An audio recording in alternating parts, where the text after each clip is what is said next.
Hi viewers, welcome to our channel. ప్రస్తుతం మనతో పాటు భరద్వాజ్ గారు సీనియర్ జర్నలిస్ట్ ఉన్నారు. వారితో ఒకసారి మాట్లాడదాం.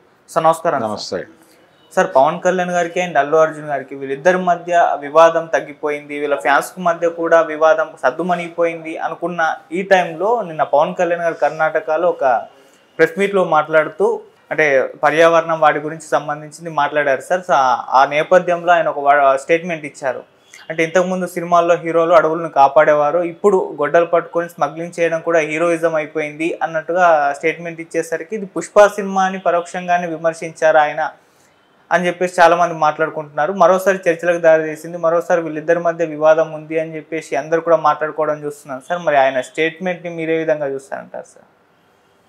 అంటే ఆయన శాఖకి పరిమితమై మాట్లాడాడు.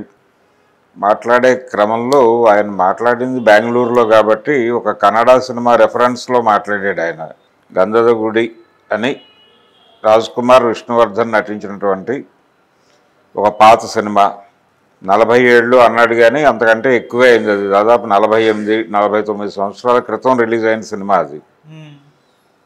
ఆ సినిమానే తెలుగులో అడవిరాముడు అనే పేరుతో వచ్చింది. ఎన్టీ రామారావు అనే హీరో యాక్ట్ చేశాడు తెలుగులో. అంటే ఒక రకంగా ఆ రోజుల్లో అడవిరాముడిలో కావచ్చు, లేకపోతే చిరంజీవి గారి కొండవీటి దొంగలో కావచ్చు, ఈవెన్ కొద్దో గొప్ప వేటగాడులో కావచ్చు, ఆ సినిమాల్లో హీరో అటవీ సంపదని కాపాడటం కార్యక్రమంగా ఉంటాడు. ఫారెస్ట్ ఆఫీసర్ అందులో ఎన్టీఆర్ క్యారెక్టర్ అడవిరాముడిలో ఫారెస్ట్ ఆఫీసర్. కన్నడలో రాజ్ కుమార్ చేశాడు అది. కాబట్టి ఈ ఫారెస్ట్ ఆఫీసర్ హీరో లేకపోతే పోలీస్ ఆఫీసర్ హీరో ఇలాంటి ఒక పద్ధతి ఉండేది అని మాట్లాడాడు ఆయన పవన్ కళ్యాణ్. అంటే హీరో అటవీ సంపదను కాపాడేవాడి వరకు ఇప్పుడు దోచేస్తున్నాడు, హీరోనే దోచేస్తున్నాడు. కాబట్టి నిజానికి హీరో అనేది స్మగ్లర్ హీరో అవటం అనేది పుష్పతో మొదలైన వ్యవహారమేం కాదు. అలాగే ఆయన చెప్తున్నటువంటి గంధద గుడి లేకపోతే అడవిరాముడు వీటికంటే ముందు నుంచే ఉంది అది.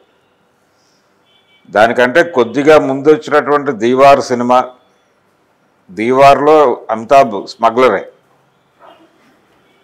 దానికంటే ముందు వచ్చినటువంటి ఇంకో సినిమా 75 దేవుడు చేసిన మనుషులు, ఎన్టీ రామారావు గారు అందులో దొంగే.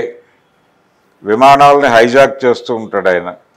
విమానాలని హైజాక్ చేయుట, ఈ దేశంలో ఉన్నటువంటి దేవుళ్ళ విగ్రహాలు తరలించుట, యాంటిక్ విగ్రహాలు తరలించుట, స్మగ్లింగు, ఈ యాక్టివిటీలో ఉంటాడు ఆయన. అయితే అందులోంచి బయటకు వచ్చేస్తాడు, అది వేరే గొడవ. బయటకు వస్తాడు, ఆ గ్రూప్తో గొడవ పడతాడు. అయితే బేసికల్గా ఆయన అంటే ఓపెనింగ్, ఆ సినిమా ఓపెనింగ్లో ఆయన స్మగ్లర్గానే ఓపెన్ అవుతాడు దేవుడు చేసిన మనుషుల్లో. కాబట్టి స్మగ్లర్ హీరో అవటం అనేది అది పుష్పతో మొదలైన వ్యవహారమేం కాదు, అల్లు అర్జున్తో ప్రారంభమైన వ్యవహారమేం కాదు. ఎన్టీ రామారావు గారు చేశారు, అమితాబ్ చేశారు. ఎన్టీఆర్ స్మగ్లర్గా హీరోగా కనిపించిన తర్వాతే ఆయన అడవిరాముడిలో కనిపించాడు. అడవిరాముడిలో ఫారెస్ట్ ఆఫీసర్గా కనిపించాడు. అటవీ సంపదని కాపాడుతాడు ఆయన, కాపాడుతాడు. ఇక్కడేమో అమ్మేస్తున్నారు అనేది గొడవ. ఇది 2 విధాలుగా చురకలేసే ప్రయత్నం చేశాడు ఆయన. ఒకటేమో హీరోలు ఎలాంటి క్యారెక్టర్లు ఎంపిక చేసుకుంటున్నారు, ఇలాంటి పాత్రలు ఎంపిక చేసుకుంటున్నారు మీరు, ఇది మీ సామాజిక బాధ్యత అన్న టోన్లో ఒక చురక వేసే ప్రయత్నం చేశాడు. దాని కొనసాగింపులో భాగంగా నేను ఆంధ్రప్రదేశ్ ప్రజలు నన్ను ఆశీర్వదించి పదవిలో కూర్చోబెట్టారు, లేకపోతే నేను కూడా ఇలాంటి సినిమాలు చేయాల్సి వచ్చేదేమో అన్న టోన్లో కూడా మాట్లాడాడు ఆయన. అంటే టోటల్గా హీరోలు ఇలాంటి క్యారెక్టర్లు చూస్ చేసుకుంటున్నారు అనేది తన అభిప్రాయంలాగా మాట్లాడాడు. కానీ తను చేసినటువంటి క్యారెక్టర్లలో కూడా ఇలాంటి సందర్భాలు కనిపిస్తాయి. అంటే ఒక సామాజిక స్పృహ ఉన్నటువంటి ఒక పాటో లేకపోతే మరొకటో ఉండటం ఓకే. దాంతోపాటు ఐటమ్ సాంగ్స్ కూడా చేశాడు ఆయన కూడా.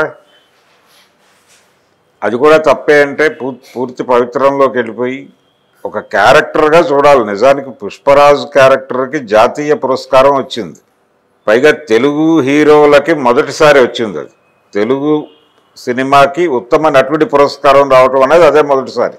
పుష్పరాజ్ క్యారెక్టర్కి జాతీయ ఉత్తమ నటుడు పురస్కారం ఇవ్వటం మీద ఆ రోజున ఈ విమర్శ వచ్చింది.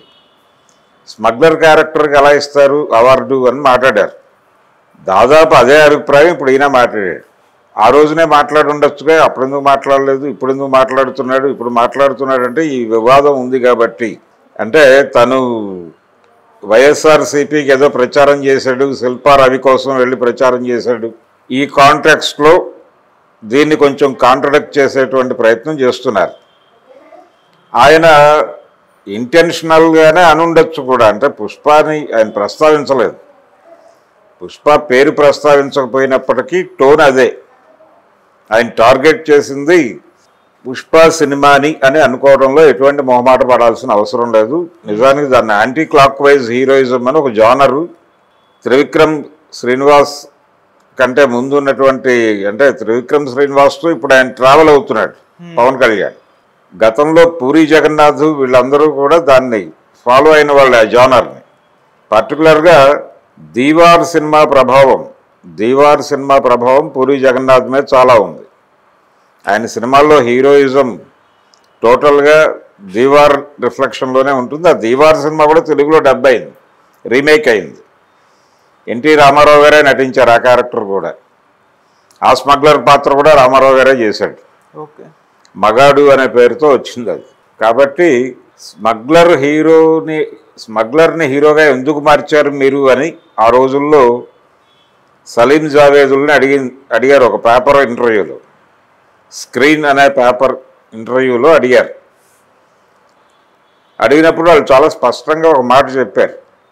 అదేంటంటే భారతదేశంలో తొలి దశలో వచ్చిన సినిమాలన్నీ కూడా స్వతంత్రోద్యమాన్ని పొగుడుతూ వచ్చిన సినిమాలు. స్వతంత్రోద్యమం అనేటువంటి ఒక అద్భుతమైనటువంటి విషయం, అనేక డిమాండ్స్, అనేక ఆశలతో జరిగినటువంటి ఒక ఉద్యమం. ఆ ఉద్యమాన్ని పొగుడుతూ తొలి దశ సినిమాలు వచ్చినాయి, సోషల్ సినిమాలు. ఆ తర్వాత స్వతంత్రం వచ్చిన తర్వాత ఏర్పడినటువంటి ప్రభుత్వము, దాని పాలసీలు, దాని గురించి పొగడటంతో సినిమాలు వచ్చినాయి. ఇదంతా ఒక దశ అయిపోయింది, 60లకే అయిపోయింది అది. 60ల తర్వాత అనివార్యంగా ఈ దేశంలో ఉన్న ఆకలి గురించి మాట్లాడాల్సిన పరిస్థితి వచ్చింది. ఈ దేశంలో ఇంతకాలం నడిచినటువంటి ప్రభుత్వం స్వతంత్రోద్యమం సమయంలో ఏదో జరగబోతోంది అనుకున్నాం మనం. ఏం జరిగింది అనేది చెప్పాల్సిన అవసరం వచ్చింది ఇప్పుడు. కాబట్టి ఏం జరిగింది అని చెప్పే ప్రయత్నం చేస్తూ గరం హవా లాంటి సినిమాలు వచ్చినాయి. ఈ క్రమంలో స్మగ్లర్లు హీరోలుగా మారుతున్నటువంటి ఒక సందర్భం ఉంది సామాజికంగా. అంటే స్మగ్లర్ అంటే ఇక్కడ మీరు స్మగ్లర్ అని అలా చూస్తున్నారు కానీ స్మగ్లర్ కాదు. అదో జగత్ ప్రపంచం ఒకటి ఉంది ఈ ప్రపంచం, ఈ లోకంలో. ఈ అదో జగత్ ప్రపంచంలో కష్టాలు, కన్నీళ్లు, వాళ్ళు చేసేటువంటి నేరాలు, వాళ్ళని నేరస్తులుగా ప్రమోట్ చేస్తూ ఈ ప్రపంచం చేసేటువంటి దుర్మార్గం, వీటి గురించి మాట్లాడాల్సినటువంటి అవసరం ఉంది ఇప్పుడు. అందుకని ఆ ఏరియా నుంచి మేము హీరోలను ఎంపిక చేస్తున్నాం అని చెప్పారు వాళ్ళిద్దరు. అదే పరిస్థితి ఇప్పుడు. పుష్పరాజ్ క్యారెక్టరు ఎక్కడి నుంచి వచ్చింది? శేషాచలం అడవుల నుంచి వచ్చింది. శేషాచలం అడవుల్లో ఉన్న పరిస్థితిని నిజంగానే అతను డైరెక్టర్ స్టడీ చేసి సినిమా తీశాడా అంటే లేదు. ఆ అధ్యయనం లేకుండా ఆయన అనుకున్న పద్ధతిలో సినిమా తీసి దాన్ని శేషాచలం అడవి అనుకోమని చెప్పాడు. అది వేరే గొడవ, అది సుకుమార్ ఇబ్బంది. ఈ పుష్పరాజ్ క్యారెక్టరు ఒక స్మగ్లర్ అని వీళ్ళు ఫోకస్ చేస్తున్నారు. నిజానికి రాబిన్ హుడ్ తరహా క్యారెక్టర్ అది. ఇలాంటి రాబిన్ హుడ్ తరహా క్యారెక్టర్లు అనేకంగా అనిపిస్తాయి మనకి చరిత్రలో. దాన్ని తీసుకెళ్ళి అక్కడ పెట్టాడు, అడవిలో పెట్టాడు. అక్కడి నుంచి ఎదిగినటువంటి ఇప్పుడు నాయకుడు అనే సినిమా ఉంది, కమల్ హాసన్ ఉంది. దానికి దీనికి పెద్ద తేడా ఏముంది స్క్రిప్ట్ పరంగా? పుష్పకేను కమల్ హాసన్ గారి నాయకుడికి, మణిరత్నం గారి నాయకుడికి, అండర్ వరల్డ్ ఒక కుర్రాడు అండర్ వరల్డ్ డాన్గా ఎలా ఎదిగాడు అనేది గొడవ అక్కడ. ఇక్కడ అడవి స్మగ్లింగ్ యాక్టివిటీ జరుగుతూ ఉంటుంది. ఇతను దానిలో ఎదగాలనుకుంటాడు, వెళ్తాడు, ఎదుగుతాడు, తన పద్ధతిలో తను వెళ్తాడు. ఇప్పుడు ఒక సామాజిక తత్వవేత్తకు ఉండేటువంటి చైతన్యం పుష్పరాజుకు ఉండదు, పుష్పరాజుకు ఉండేటువంటి చైతన్యం ఒక సామాజిక తత్వవేత్తకు ఉండదు, ఒక పవర్ స్టార్కు ఉండేటువంటి చైతన్యం పుష్పరాజు అనేటువంటి వాడికి ఉండదు, పుష్పరాజుకు ఉండే చైతన్యం ఆ వారికి ఉండదు. అందుకని నిజానికి ఇప్పుడు అడవుల్లో నుంచి సంపద తరలిస్తోంది ఎవరు అనే ఒరిజినల్ కాంటెక్స్ట్లో గెడితే పుష్పరాజు అనే క్యారెక్టరు ఒక రకంగా నరేంద్ర మోడీని, అమిత్ షాని ఆ రెండు క్యారెక్టర్లకి కలిపినటువంటి ఒక పాత్రకి సూచికగా చూడాల్సినటువంటి అవసరం ఉంది. ఎందుకని చెప్తున్నానంటే ఈ మాట, ఇప్పుడు అటవీ సంపదని తరలించేస్తోంది ప్రభుత్వాలే. అడవుల నుంచి సంపదని తరలించడం కోసం, అడవుల్ని కార్పొరేట్లకి కట్టబెట్టడం కోసమే అటవీ శాఖ ఉంది. అదే జరుగుతోంది. అది కాదన్నందుకు ఆదివాసీల మీద దాడులు చేస్తున్నారు, వాళ్ళని అక్కడి నుంచి తరలించేస్తున్నారు, గెంటేస్తున్నారు. ఇదంతా ఒక క్రమంగా జరుగుతోంది, ఒక ప్రాసెస్గా జరుగుతోంది. ఆ ప్రాసెస్లో ఆయన కూడా ఉన్నాడు, పవన్ కళ్యాణ్ కూడా. ఈయన ఆధ్వర్యంలో ఎన్ని అడవులు ఖాళీ చేయించి ఎంత అటవీ భూమి ఎన్ని కార్పొరేట్లకు కట్టబడి, దీన్ని అభివృద్ధి అని చెప్తారు వీళ్ళు. అభివృద్ధి పేరుతో అడవుల్ని దోచేస్తున్నారు వీళ్ళు. తన వ్యక్తిగత లాభం కోసం పుష్పరాజు లాంటి వాళ్ళు తిప్పలు పడుతూ ఉంటారు. ఇలాంటి వాళ్ళని చంపేస్తారు వీళ్ళు. ఇలాంటి పుష్పరాజుల్ని చంపేసి ఆ మొత్తం సంపదని తమ కంట్రోల్లోకి తీసుకోవడమే ప్రభుత్వం చేసేది. ప్రభుత్వం ఇట్ సెల్ఫ్ దొంగ. ఇప్పుడు మాట్లాడాల్సిన విషయం ఏంటంటే, ఆయన 50 ఏళ్ల క్రితం హీరో, అటవుల్ని పరిరక్షించేవాడు, ఇప్పుడు స్మగ్లర్ హీరో అయిపోయాడని చెప్పడం కాదు. అలా చెప్తున్నాడంటే పవన్ కళ్యాణ్ జనాల కళ్ళని మూసేస్తున్నాడని అర్థం. అది కాదు ఆయన చెప్పాల్సింది. ఒకప్పుడు స్మగ్లర్లను ఒక జాతి ఉండేది, ఇప్పుడు ప్రభుత్వమే స్మగ్లర్ల పాత్రలోకి వెళ్ళిపోయింది అని చెప్పాలి దమ్ముంటే. ఆ పని ఆయన అలాగూ చేయలేక పుష్పరాజు క్యారెక్టర్ వీటి మీద పడి ఏడిస్తే ఏం ప్రయోజనం? ఇది వాళ్ళ మధ్య అంటే రెండు విధాలుగా అది మాట్లాడుకుంటున్నారు బయట. ఒకటేమో ఆల్రెడీ ఆ రెండు ఫ్యామిలీస్ మధ్య ఏదో గ్యాప్ ఉంది, ఆ గ్యాప్ ఉంది అనే విషయాన్ని ఈయన ఖాయపరిచాడు ఈ కామెంట్ చేయటం ద్వారా. అల్లు ఫ్యామిలీకి, మెగా ఫ్యామిలీకి మధ్యలో గ్యాప్ ఉంది, ఆ ఉన్నమాట వాస్తవం అని పవన్ కళ్యాణ్ చెప్పాడు. ఇప్పుడు ధృవీకరించాడు. అధికార ముద్ర పడిపోయింది కాబట్టి ఇప్పుడు మెగా ఫ్యాన్స్ నుంచి అల్లు అర్జున్ని ట్రోల్ చేసుకోవడానికి ఒక లైసెన్స్ ఇచ్చినట్టుగా మాట్లాడుతున్నారు. నిజంగా లైసెన్స్ ఇచ్చారా, లేకపోతే అరవింద్ గారి మధ్యలోకి వచ్చి సయోధ్య చేస్తాడా? నిజానికి ఆయన పవన్ కళ్యాణ్ మంత్రి అవగానే వెళ్ళి అభినందించినటువంటి చలనచిత్ర ప్రముఖుల్లో ఆయన ప్రముఖ స్థానంలో ఉన్నాడు.